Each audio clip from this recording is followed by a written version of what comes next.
जी, supreme court के फैसले से बिल्कुल एक रोज पहले टाइमिंग आप देखें कितनी दिलचस्प है कि हुकूमत ने जो है वो आईनी तरमीम के लिए बिल पेश किया हुआ है और कल उस पर बताया जा रहा है कि अब वोटिंग होनी है। वोटिंग से बिल्कुल एक रोज पहले गवर्नमेंट की तरफ से सुप्रीम कोर्ट की तरफ से इस तरह का एक इलेक्शन कमीशन को तंबी भरा हुआ उनको ऑर्डर आना और उनको ये कहना कि बहुत अहम क्लैरिटी मैं समझती हूँ इस पॉइंट पे सुप्रीम कोर्ट ने दे दी है, क्योंकि इसके बाद से सारी गेम पलट गई है। जो स्ट्रेटजी बनाई जा रही थी वो यही थी और अभी तक भी यही है, क्योंकि मौलाना साहब ने अभी भी अपना माइंड मेकअप नहीं किया है और वो अभी भी इस हक में नहीं है कि वो हुकूमत को और उनकी इस कानून साजी को वोट दें। तो हैविंग सेड दैट, किस तरह से नंबर पूरे करेगी हुकूमत अपने इन तमाम आईनी तरमीम के लिए 2/3 जो उनको चाहिए इसी तरह से करेगी। उनके पास और कोई चारा ही नहीं है कि सिवाय इसके कि देखें वो जो लोग थे, जो गालिबन 39 लोग थे जिन्होंने पीटीआई का हल्फनामा जमा करवाया था, एफिडेविट जमा करवाया था, उनके ऊपर तो जो है वो हाथ नहीं लगा सकती हुकूमती अलायंस। लेकिन जो दूसरे लोग हैं उतने ही गालिबन 40-41 जो लोग हैं जो कि सुन्नी इत्तेहाद के मेंबर बन गए थे और आजाद हैसियत में उनको कंसिडर किया गया था, उनको दरअसल अपनी तरफ खींचने की कोशिश है हुकूमत की कि उनकी तरफ से कुछ लोग तोड़कर इस कानून साजी के लिए अपने पास वोट के शक्ल में रख लिए जाएं। तो ये जो कोशिश है ये मुझे लगता है इस पर ठंडा ठंडा पानी फिर चुका है सुप्रीम कोर्ट के एक रोज पहले के फैसले के बाद से, या उनके उस ऑर्डर के बाद से जो उन्होंने इलेक्शन कमीशन को दिया है। खासे सख्त अल्फाज उसमें इस्तेमाल किए गए हैं। इलेक्शन कमीशन को ये कहा गया है कि आपको किसने कहा था, और ये तमाम तर जो लोग हैं ये पीटीआई के ही लोग हैं। तो गोया ये कि उनको पार्टी पॉलिसी का पाबंद बना दिया गया है सुप्रीम कोर्ट के इस ऑर्डर के बाद। इसका मतलब ये कि पार्टी पॉलिसी की लाइन से फॉर अ कॉन्स्टिट्यूशनल अमेंडमेंट वो वोट देना चीफ मिनिस्टर का या हाउस के जो हाउस का हेड है उसका वोट अगर हो, पीएम का वोट हो, सीएम का वोट हो, उसमें तो चलें ये चीज हो सकती है। लेकिन उसमें फिर भी इसमें एक आ जाता है, एक मामला आ जाता है 63A का। लेकिन अभी ये वाला जो केस है जिसमें कॉन्स्टिट्यूशनल तरमीम की बात है, उस केस में बिल्कुल भी ये जो वोट है ये इस्तेमाल नहीं हो सकता सुप्रीम कोर्ट के इस क्लैरिफिकेशन के बाद से कि ये तमाम तर जो लोग हैं वो पीटीआई के ही कंसिडर किए जाएंगे। ऑब्वियसली हुकूमत और जो हुकूमती इत्तेहाद है इसके बाद फंस चुके हैं। सुप्रीम कोर्ट ने भी बड़े वक्त पर जो है अपना ये जो ट्रम्प कार्ड है इस्तेमाल किया है, क्योंकि एक रोज पहले इतने टाइम कम है और जाहिर है अब इसके ऊपर हुकूमती जो इत्तेहाद है वो अपनी कुछ काउंटर नहीं कर सकते हैं इस फैसले को सुप्रीम कोर्ट के, और इस ऑर्डर को उनकी तरफ से कोई काउंटर नहीं आ सकता है। इस वजह से टाइमिंग बहुत दिलचस्प है और बिल्कुल आप समझें उस वोटिंग से एक रोज पहले ये काम किया गया है। हो सकता है इसकी वजह से वोटिंग मौखर हो जाए अगर आखिरी लम्हे तक भी गवर्नमेंट इत्तेहाद के पास अपने वोट पूरे ना हो इस कानून साजी के लिए। मैं समझती हूँ बड़ी टेलिंग चीज है ये, इसकी टाइमिंग बहुत इंपॉर्टेंट है। और जो सुप्रीम कोर्ट में 2 सोचें पाई जाती हैं उनमें से एक सोच की बहुत बरमला एक दफा फिर इस ऑर्डर के जरिए अक्कासी की गई है। इलेक्शन कमीशन ऑफ पाकिस्तान को भी आड़े हाथों लिया गया है कि आपको किसने कह दिया था, जब एक दफा आपको बता दिया था कि तमाम तर वो जो लोग हैं रिजर्व सीट्स के वर्डिक्ट के बाद वो पीटीआई के ही तस्वुर किए जाएंगे, तो फिर इसमें कोई अभाम रह नहीं जाता। फिर भी इलेक्शन कमीशन ने भी जो रिजर्व सीट्स वाला फैसला था उसको चैलेंज किया हुआ है, चैलेंज किया, उसके खिलाफ रिव्यू दायर किया हुआ है सुप्रीम कोर्ट में। बट आई थिंक इस पूरी चीज के बाद से इलेक्शन कमीशन को भी जो है वो सख्त अल्फाज में कहा गया है और फिर ये भी कहा गया है, क्योंकि इलेक्शन कमीशन की जो अपनी वेबसाइट है उसमें भी बेसिकली आपको पता है जो प्रॉब्लम इलेक्शन कमीशन ने जो जिस बात से उन्होंने स्टार्ट की थी वो ये स्टार्ट की थी कि इन्होंने अपने election intra party election PTI ने सही नहीं कराए और उसके बाद से सारा मामला खराब हुआ है इनका, कि उनसे इलेक्शन सिंबल भी जो है उनसे फिर ले लिया गया था। सुप्रीम कोर्ट ने वो फैसला इलेक्शन कमीशन का मेंटेन भी किया था। वो सारी एक कड़ी है पूरी। इलेक्शन कमीशन ने अभी भी ताहाल भी अपनी जो वेबसाइट है उसमें उन्होंने बैरिस्टर गौहर को बतौर पीटीआई चेयरमैन उन्होंने उनको एक्नॉलेज नहीं किया है। यानी कि ये कि सुप्रीम इलेक्शन कमीशन की अपनी बुक्स में अभी तक वो जो उनके इंट्रा पार्टी इलेक्शंस के ऊपर एतराजात थे वो कायम हैं उसके ऊपर, उन एतराजात पे। जाहिर है उसी की बिना पर फिर जो है वो इलेक्शन सिंबल भी उनसे लिया गया था, सब कुछ हुआ था। तो आई थिंक इस पूरे फैसले के बाद से गेम पलट गई है और गल बद गई है और हुकूमती इत्तेहाद के लिए वोट पूरे करने के लिए जो उनकी तकालीफ है उनमें मजीद इजाफा हो गया है। क्योंकि अब अगर वो उन सुन्नी इत्तेहाद के मेंबरान या आजाद मेंबरान जिसको वो तस्वुर करते हैं उनमें से किसी को अगर वो तोड़ेंगे या उसका वोट अगर हासिल करेंगे तो फौरी तौर पे उसकी रुकनीत मुअत्तल होने का खदशा है। तो जाहिर है मैं नहीं समझती इस खदशे के होते हुए कोई भी जो बंदा है वो अपना वोट उस तरफ डालेगा।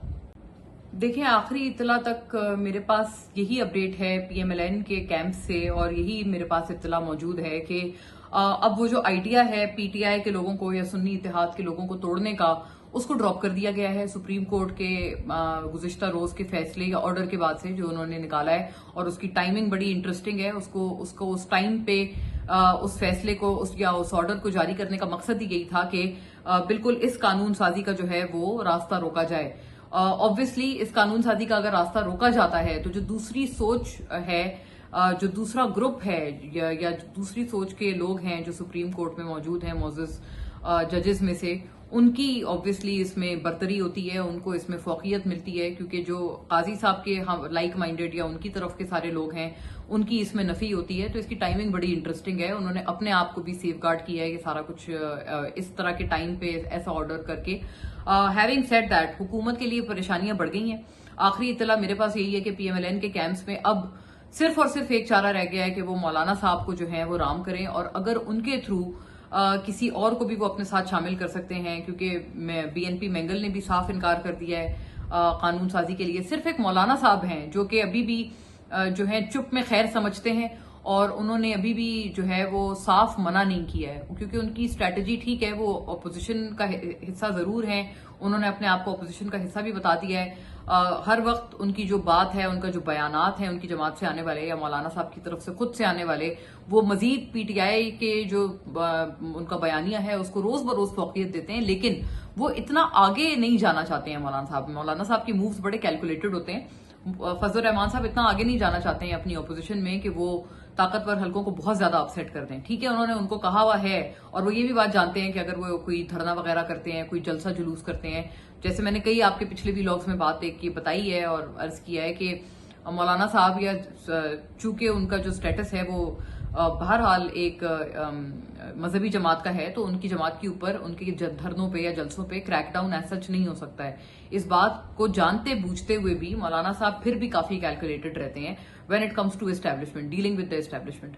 तो वो एस्टैब्लिशमेंट को बहुत ज्यादा नाराज नहीं करना चाहते हैं साफ मना करके या ब्लैटेंट किस्म का नो करके। अभी भी मौलाना साहब जो हैं चाहते हैं कि उनके साथ बात की जाए, उनको मनाया जाए या उनसे थोड़ी कोशिशें की जाएं, इसलिए वो साफ इनकार नहीं कर रहे। बताया यही गया है कि अभी तक जो क्लोज डोर्स में वो बात कर रहे हैं वो अभी उनको मना ही कर रहे हैं हुकूमती इत्तेहाद को कि भैया मैंने वोट नहीं देना आपके हक में।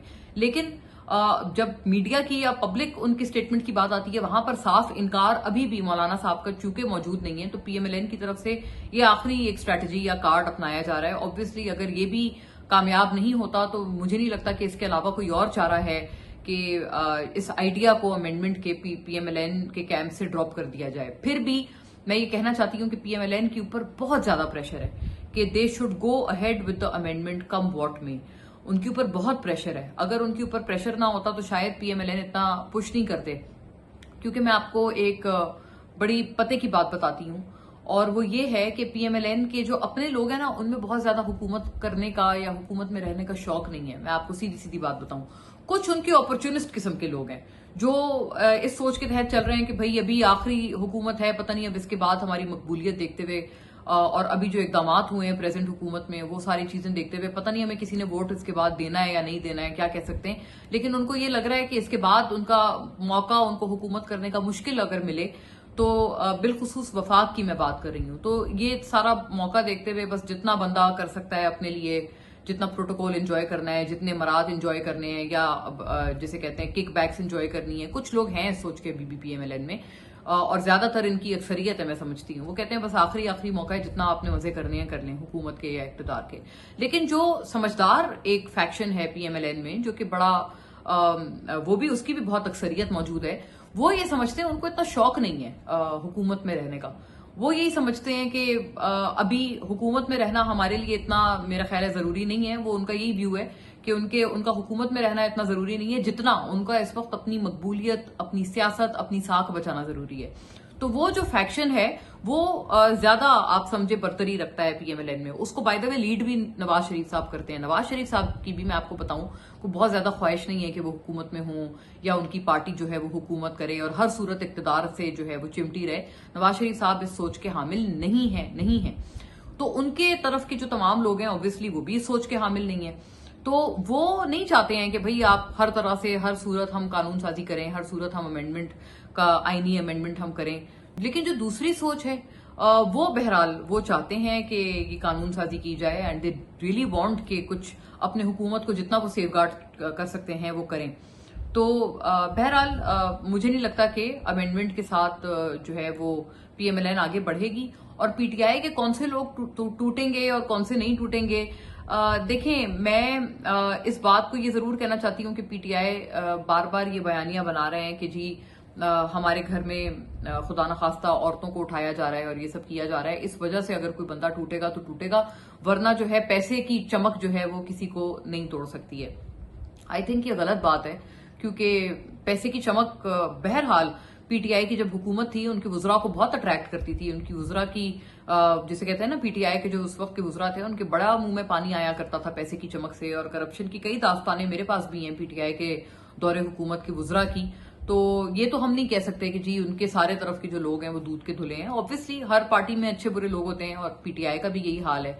अगर पीटीआई इसके अलावा कुछ और बेचना चाह रहे हैं कि नहीं जितने हमारे लोग हैं वो दूध के धुले हैं और दूसरी तरफ के सारे लोग जो हैं वो शैतान और शयातीन में उनका तस्वुर है, तो ये बिल्कुल गलत बात है। सिर्फ मैं इतना ही कहना चाहती हूँ, और बाकी मैं नहीं समझती कि किसी अट्रैक्शन के बगैर कोई पीटीआई का बंदा जो है वो टूटेगा और सिर्फ दबाव के तहत जो है किसी बंदे को अगर तोड़ा जाएगा तो तोड़ा जाएगा, ऐसी कोई बात नहीं है।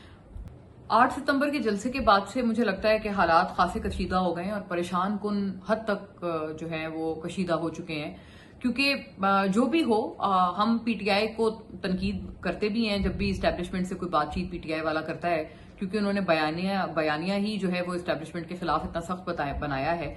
लेकिन अगर हम उसको एक नेशनल लेंस से देखें उस पूरी बात को, तो जाहिर है नेशनल पर्सपेक्टिव में तो ये बात नेशनल पर्सपेक्टिव के हक की बात है कि मुज़ाकरात हों, नेगोशिएशंस हों, मुल्क में जो ये पोलराइजेशन का माहौल है ये कम हो। तो नेशनल लेवल पे तो ऑब्वियसली इन चीजों को इनकरेज किया जाता है और करना चाहिए, लेकिन उस चीज से बहुत दूर चले गए हैं मुझे लगता है 8 सितंबर के तमाम तर वाकयात के बाद। मैं ये भी नहीं कहती कि उसमें पूरी पीटीआई की गलती है, क्योंकि कई लोग कहते हैं कि भाई पीटीआई ने जिस तरह की तकारीर की तो वो बहुत उन्होंने गलत किया और उन्होंने अपने ऊपर खुद ही जो है वो कयामत को दावत दी है अपने लिए। लेकिन मुझे लगता है कि पीटीआई, ठीक है, मैं मानती हूं कि उनकी जो तकारीर थी बहुत ज्यादा डेंजरस थी, बहुत खतरनाक थी, और कि कोई भी अगर सुनेगा तो उसको गुस्सा भी आएगा, उसको बुरा भी लगेगा। बांग्लादेश के हवाले और बहुत अजीब सी बातें उसमें बहरहाल थी, और गलीज जबान का भी इस्तेमाल किया गया था बिलखुसूस जो खालिद खुर्शीद साहब हैं उनकी तरफ से। लेकिन देखें, पीटीआई को एजिटेट भी किया गया है, मैं ये भी बात मानती हूँ। ये 5वीं मर्तबा है जो कि पीटीआई 8 फरवरी के बाद से चाहते थे कि धरना करें, और वो इस्लामाबाद में कोई धरना भी क्या जलसा उन्होंने करने को कहा था। धरने का तो अव्वल कभी पीटीआई ने कहा ही नहीं था, तो एक जलसा करने देते, खुश असलूबी से करने देते, शायद मामलात यहां तक ना पहुंचते। और ये बात भी बिल्कुल दुरुस्त है कि 22 तारीख को इमरान खान साहब ने बहुत खुश असलूबी से उनको जो पैगाम पहुंचाया गया था वो उन्होंने बहुत खुश असलूबी से माना था, और उन्होंने उसके ऊपर कोई भी खटपट नहीं की थी। बल्कि आपको पता है उसके ऊपर मैंने खुद बड़ी तनकीद की थी कि इनको नहीं करना चाहिए था इस तरह से, इन्होंने सारे अपने लोगों को, कारकुनान को मायूस किया था। तो लेकिन फिर भी मैं अगर इस्टेब्लिशमेंट की नजर से देखूं तो वो खान साहब का एक बहुत अच्छा इकदाम था कि उन्होंने माना भी, और एक जो जिसे कहते हैं ना कि एक आइस मेल्टिंग की तरफ उन्होंने एक कदम बढ़ाया था खान साहब ने, कि उन्होंने इस्टेब्लिशमेंट की बात को मनोमन मान लिया और अपनी पॉपुलैरिटी जाने का जो है वो उन्होंने बिल्कुल परवाह नहीं की उस चीज की, और अपने ऊपर आने वाली तनकीद की भी उन्होंने कोई परवाह नहीं की, और उन्होंने उनकी बात रख ली। तो आई थिंक उसके बाद से एक कॉन्फिडेंस बिल्डिंग मेजर दूसरी तरफ से जरूर आना चाहिए था, जो कि नहीं आया। बिल्कुल एनओसी कैंसिल नहीं की गई, लेकिन अगर आपने रास्ते बंद कर दिए, हर जगह कंटेनर्स लगा दिए, एंट्रेंस एग्जिट पॉइंट्स आपने इस्लामाबाद के बंद कर दिए बिल्कुल एक रात पहले, ये मेरा अपना आंखों देखा हाल है, क्योंकि मैं उस रोज एक रात पहले एक ट्रैफिक में, एक बदतरीन ट्रैफिक जैम में मैं फंसी हूं, और जब गूगल मैप से रुजू किया है और जब व्हाट्सएप पे देखा है तो एक तरह से एक अंबार लगा हुआ था मैसेजेस का, हर रास्ता बंद था, कोई भी रास्ता खुला नहीं था, और इवेंचुअली उन्होंने ये जो एक्सप्रेस वे वगैरह है ये भी बंद कर दिया था, और एंट्रेंस एग्जिट पॉइंट्स भी बंद कर दिए थे। ये मेरा आंखों देखा हाल है। तो कहने का मकसद ये है कि अगर आप इस तरह की चीजें कर रहे हैं तो एनओसी आपने दे भी दी है, तो उससे क्या फिर हो रहा है, मतलब आप उनका रास्ता रोक रहे हैं ना, आप कह रहे हैं एनओसी भी है लेकिन फिर भी आप जलसागाह तक पहुंच नहीं सकते, तो फिर पॉइंट क्या है उस एनओसी का। तो मुझे लगता है कॉन्फिडेंस बिल्डिंग जो है दूसरी तरफ से नहीं दिखाई गई। I am very clear on this, और इसकी वजह से मामलात बिगड़े, हालात बिगड़े, जो कारकुनान वहां तक पहुंचे, जो लीडर्स वहां तक पहुंचे, उनमें बहरहाल एक गुस्सा मौजूद था, गम गुस्सा मौजूद था, तो हालात खराब हुए। और ये हालात जितने खराब हुए हैं और फिर आगे उसके बाद से फिर पीछे नहीं हटा जा रहा। ना पीटीआई अपने बयानात वापस ले रहे हैं, ना गंडापुर साहब अपने बयानात वापस ले रहे हैं, बल्कि वो तो उन्होंने, कल मैंने खासी तनकीद की है उस बात पे, उन्होंने बहुत एक गलत काम शुरू कर दिया है कि वो अफगानिस्तान से और अफगान जो वहां पर तालिबान हुकूमत है, जिनमें रत्ती भर भी आप समझें कोई भी सिंपथी या एम्पथी नाम की चीज नहीं है, उनसे मुलाकातें शुरू कर दी हैं गंडापुर साहब ने। तो बहुत ये गलत काम किया जा रहा है उनकी तरफ से भी। लेकिन मैं ये भी समझती हूँ कि एस्टेब्लिशमेंट को भी चाहिए था कि उनको कॉन्फिडेंस बिल्डिंग मेजर पीटीआई के साथ करने चाहिए थे, अगर 22 तारीख को खान साहब ने उनकी बात रखी थी। लेकिन बहरहाल चीजें बहुत बिगड़ गई हैं, मामला खासे खराब हो गए हैं।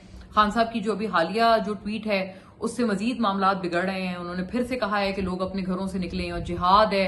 एक तो मुझे खान साहब की इस बात पे मुझे बहुत प्रॉब्लम है कि चलें, मैं मानती हूं अभी तो उनके लिए, उनकी पार्टी के लिए हालात बहुत खराब हो गए, लेकिन जब वो इक्तदार में थे, जब वो सिटिंग प्राइम मिनिस्टर थे, तब भी वो हर वक्त ये एक मजहब का कार्ड जो है वो यूज किया करते थे कि जी हमारी तरफ के जो हैं वो सारे पाक मुसलमान हैं और जो पीटीआई का साथ दें वो तमाम तर वो गोया इस्लाम का कोई कॉज है जो कि वो कर रहे हैं, उसको उसको फरोग दे रहे हैं, उसको पुल कर रहे हैं।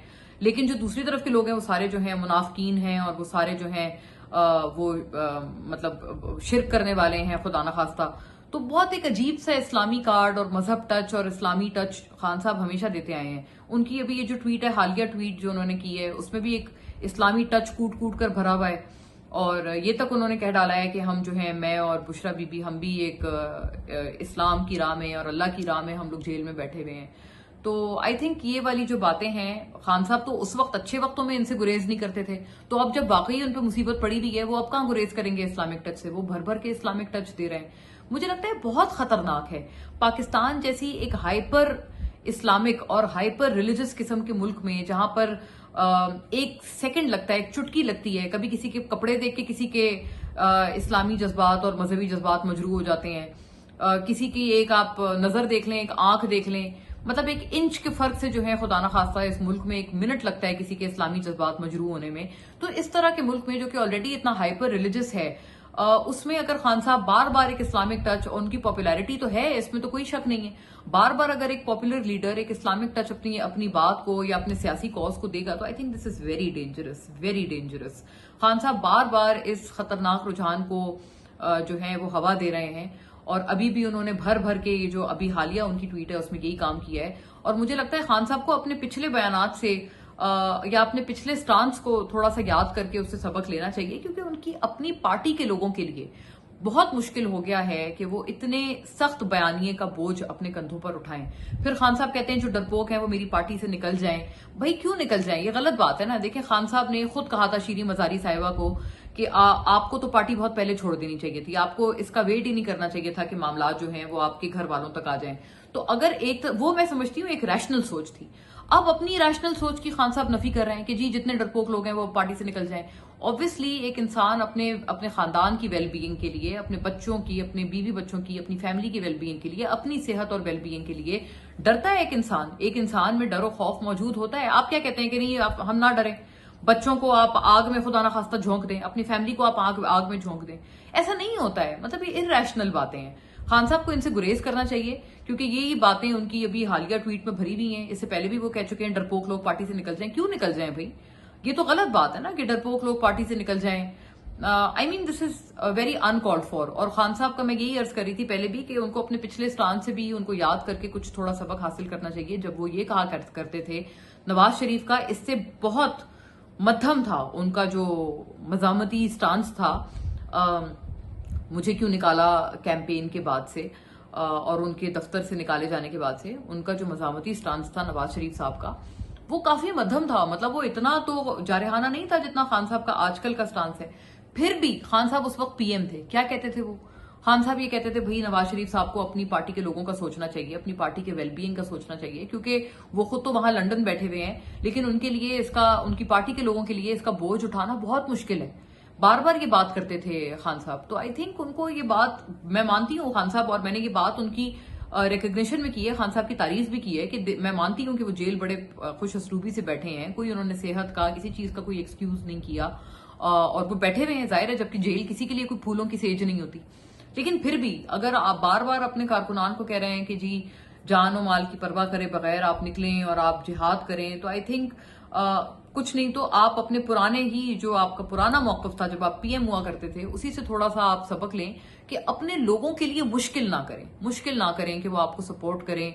आपके कारकुनान हैं, आपके लीडरान हैं, उनके लिए चीजें ऑलरेडी बहुत मुश्किल हैं। आई डोंट थिंक खान साहब को इस तरह की चीजें करके और अपना पारा टेम्परेचर और बढ़ा के इन मौजूदा बहुत कशीदा हालात में पारा और बढ़ा के, मुझे नहीं लगता कि खान साहब को अपने लोगों के लिए और मुश्किलात में इजाफा करना चाहिए। देखिए, जो रहीम यार खान का बाई इलेक्शन हुआ है उसमें पीटीआई तो हस्बे आदत जाहिर है उनको सूट करता है इस तरह का बयानिया कि हर दफा धांधली। मैं माजरत के साथ पीटीआई के इस बयानिए को सपोर्ट नहीं करती। और जब पिछली दफा भी मैंने इस तरह की बात अली गौहर बलोच साहब के हवाले से की थी, तो पीटीआई की जो एक ब्रिगेड है जो तमीज से और किसी भी आप समझें, कुछ लोग उनके बहुत अच्छे भी हैं, रैशनल भी हैं, लेकिन उनकी जो अक्सर जो तादाद है सोशल मीडिया पे उनकी ब्रिगेड की, वो किसी भी मैनर से, तमीज से, किसी भी तरबियत से आ रही हैं बिल्कुल, और वो समझते भी नहीं है कि उनको किसी भी चीज की इनमें से जरूरत है। तो अल्लाह उनको हिदायत दे, हम क्या कह सकते हैं उनके बारे में। जाहिर है एक बंदा जब थूकता है आसमान की तरफ तो उसके ऊपर ही गिरता है, तो वो अपने ऊपर ही गोया इस तरह की हरकत करके और किसी के खानदान को गालियां देके वो अपने खुद के ऊपर ही थूक रहे हैं, हमें फर्क नहीं पड़ता। मैं सिर्फ इस पे ये कहना चाहती हूँ कि मैं अपनी बात पे अभी भी इस बाई इलेक्शन में भी अपनी बात को वो मैं सपोर्ट करती हूँ, और मैं फैफिन का हवाला देना चाहती हूँ, क्योंकि फैफिन जो है वो गवर्नमेंट को, मैं उनकी रिपोर्ट्स को काफी अहम समझती हूँ, मैं उनकी रिपोर्ट्स को काफी इंपॉर्टेंस देती हूँ अपने एनालिसिस में, क्योंकि फैफिन ज्यादातर जो फैफिन की रिपोर्ट्स आती हैं वो जो हैं वो आई थिंक बड़ी इम्पार्शियल होती हैं, और वही इम्पार्शियलिटी को उनकी मद्देनजर रखते हुए फैफिन ने भी कहा है कि इस हल्के में किसी तरह की इरेगुलरिटीज उनको नजर नहीं आई है इलेक्शन में, जो कि सामने आया है। और as a matter of fact जो मरहूम एमएनए थे पीटीआई के, उनके बेटे को इसमें बहुत कम वोट पड़े हैं।